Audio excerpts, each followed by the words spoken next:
and stuff in the roadway. Fort Detrick is, we have a mutual aid agreement with them. They're a fire station right across the street.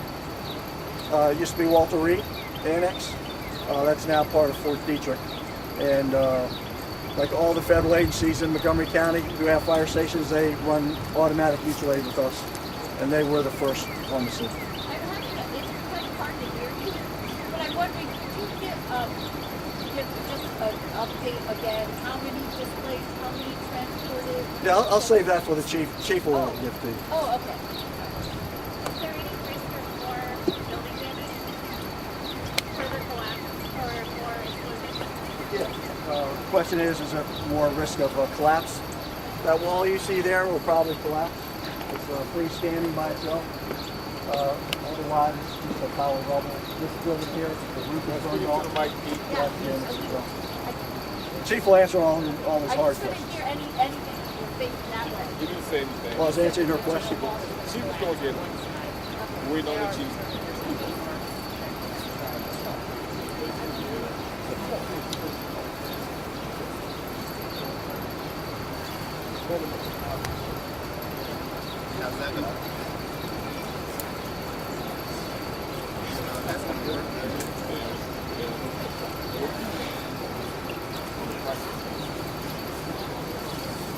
I believe the county executive was across the street talking to the people that were displaced over there now. So they'll probably have an update for you on that.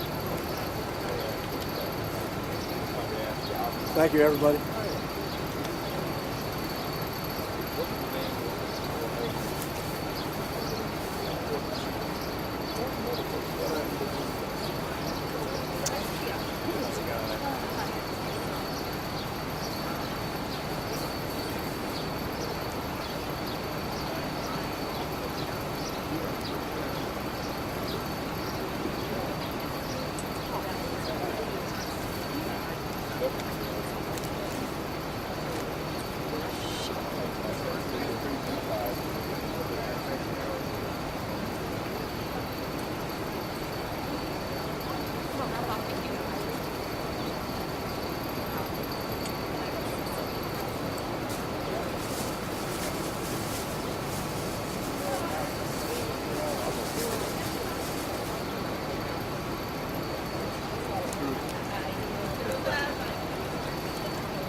Did he say when?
How you doing? Good, how are you? Good.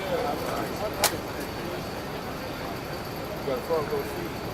Well, back there I couldn't see. Too short. You all in the mix now.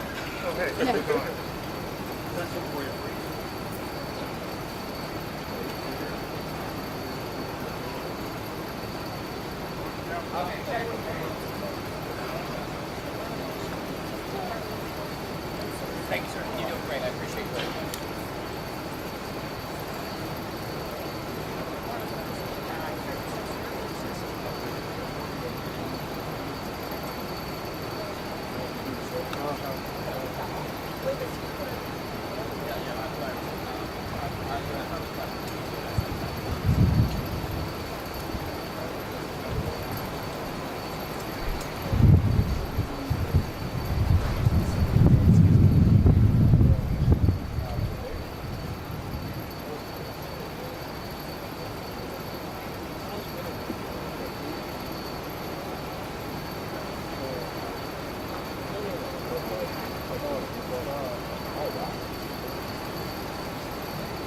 That's not your,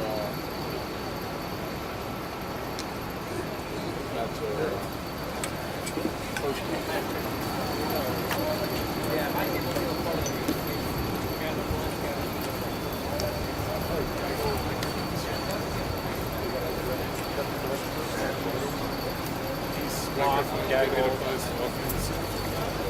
multi-headed oxygen.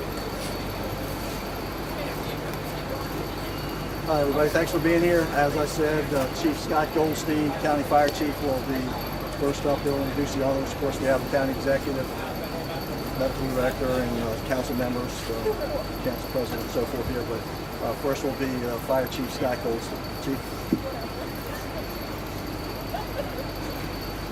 Updates from our previous 12:30 conference information.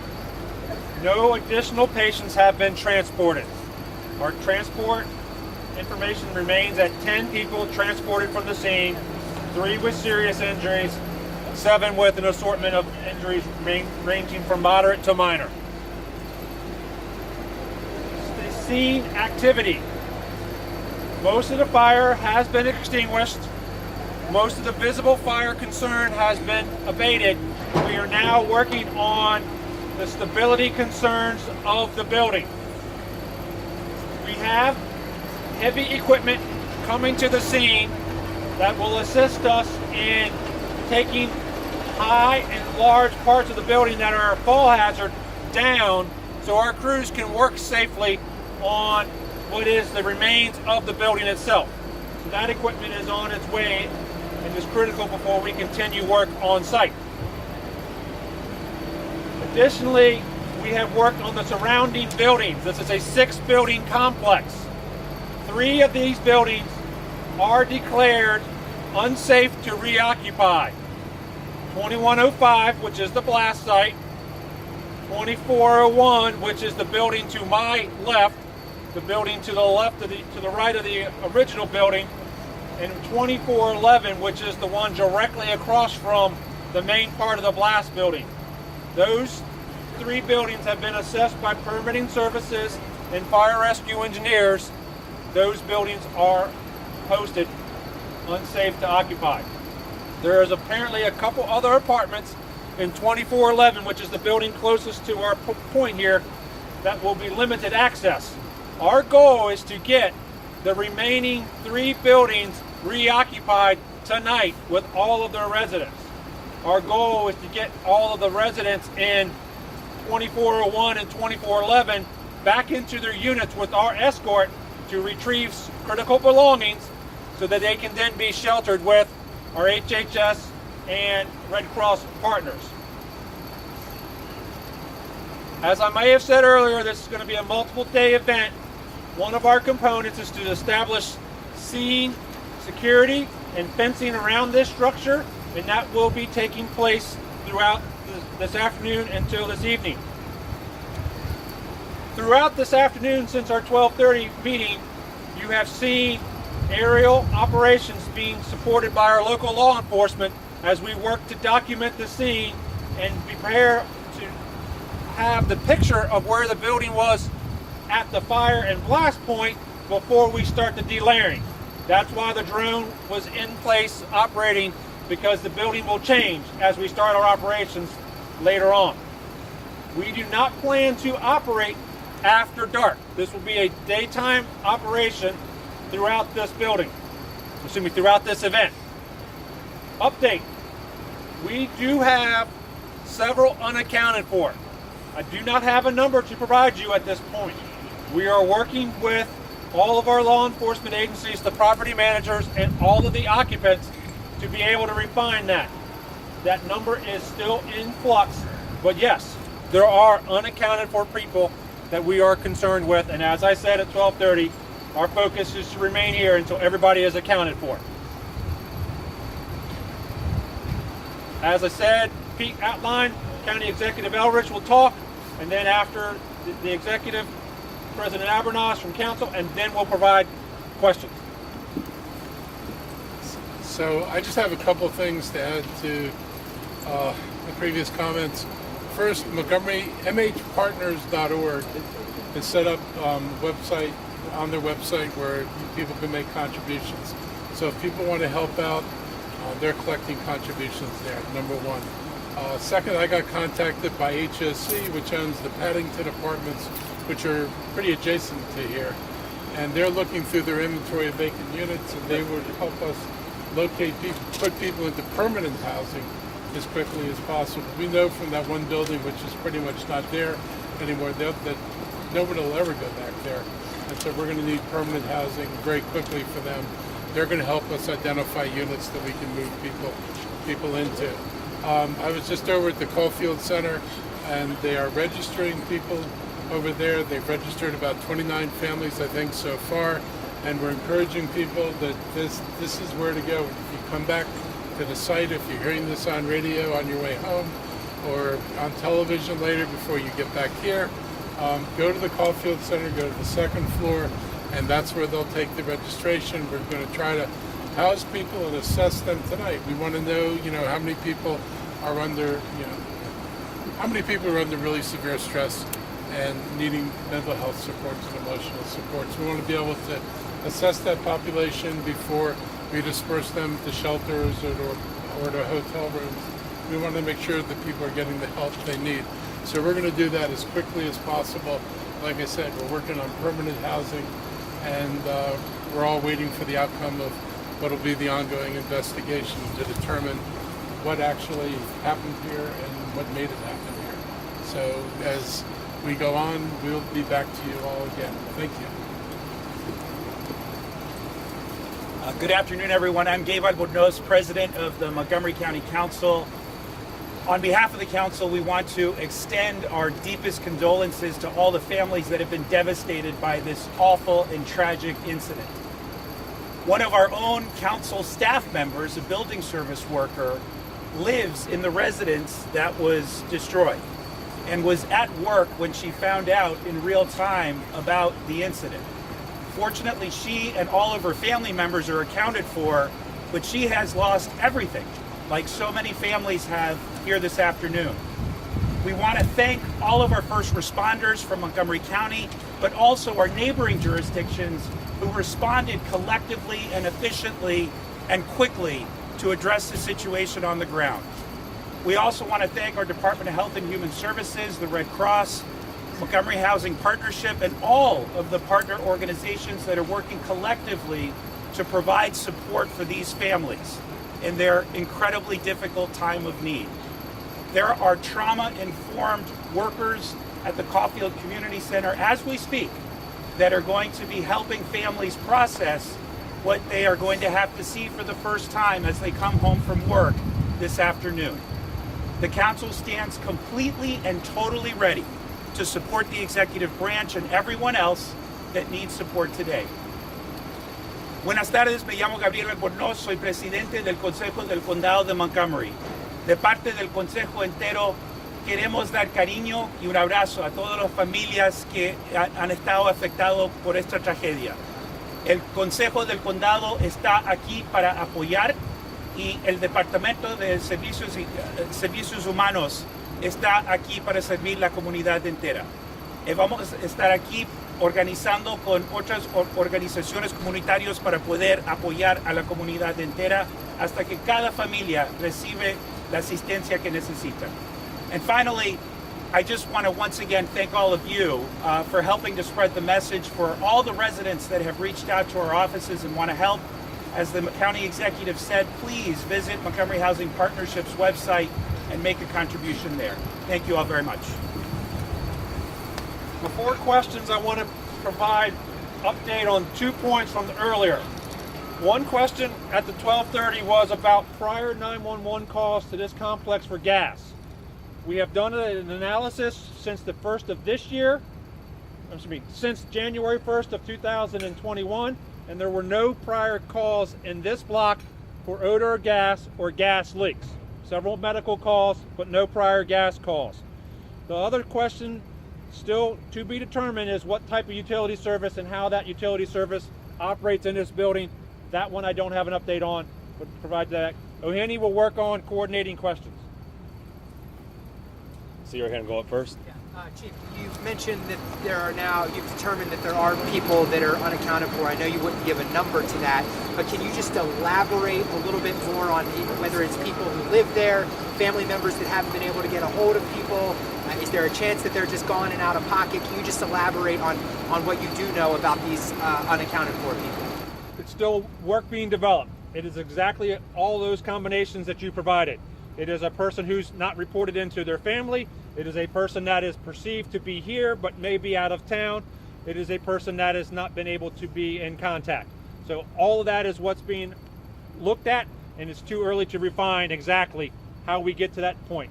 We'll get to that as soon as we can with confidence. But did the family members or the people who live here tell you that they thought like loved ones might be We're working home? through that information with our law enforcement partners and our witnesses and our victims. Chief, is there an active search underway right now for any of these people who you say are unaccounted for? We saw the K-9 unit go through. Did the K-9 alert at all?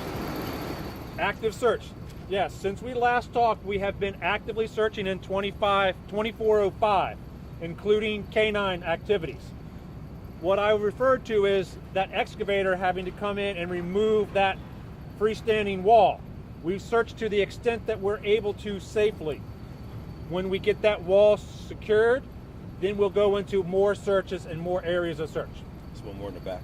And then That was my question. Did the search and rescue with canines, do they believe anyone is in there? Did canines alert crews to anything in particular?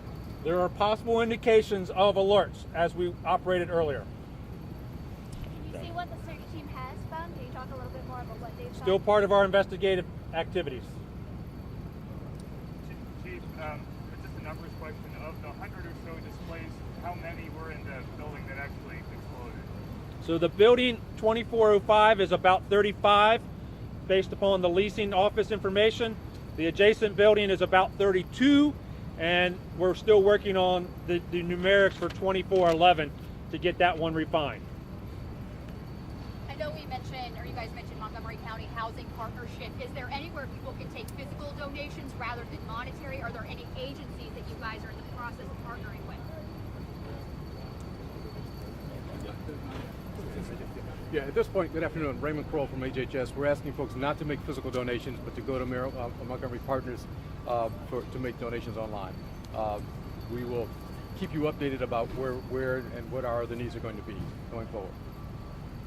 in situations like these, physical donations become unwieldy very quickly. So right now, at this point, until we make a later determination, monetary donations are the best. Again, that site is mhpartners.org/help-families-affected-by Lightensville-road-fire.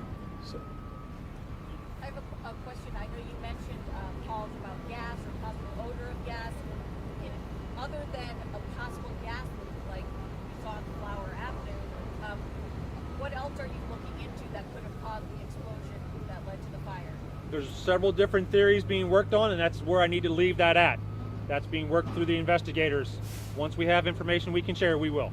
Chief, with the possible indications of alerts you just mentioned from the canines and the fact that this heavy machinery has to come in to shore up that wall before it crews can get safely more in there to look around. How long will that take, and is there anything that you can do in the meantime?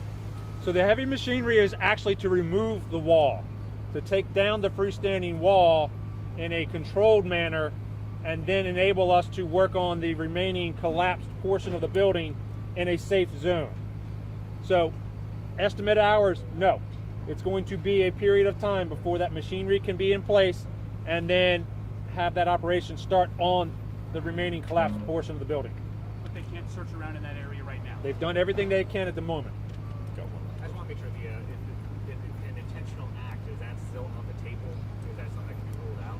Not ruled out. Everything's still being evaluated by all the agencies involved. All right. One in the back. How many people will be displaced from this? Our initial number right at the moment is about 100 people throughout those 3 buildings. If that number changes, hopefully that number reduces, but that is what our assessments are at this moment. Have you pinpointed possibly where the explosion was, what apartment it originated in, and are the people in that apartment counted for? Not pinpointed yet. We're still working through all of that, and the people that were in the building at the time with that information is helping us. All right, last 2 questions. I'm sorry, one more time. Can you just elaborate on the order of operations here as it relates to the recovery and going through, along with the stabilization, like Sure. doing what you have to do with the wall, just to make sure we know what's next? Dealing with 2405, the order of operations is removing the freestanding unstable walls, followed by then working on the rubble pile or the collapse of the structure to find victims and also help support the investigation. Away from 2405 is the operations to secure the property, placing that fence, the operations of securing the water supply, enabling us to get folks back into the 3 buildings that are able to be reoccupied, and escorting the folks in the 2 buildings that are still standing but unsafe to occupy, getting them back in to get their belongings. So that is the operations between now and nightfall tonight, and then tomorrow will be a new day. Got time for one more question? All right, well, thank you for coming out. Tomorrow morning at 9 a.m. will be our next briefing on the situation, and we'll be here at 9 a.m. All right, thank you all for your time.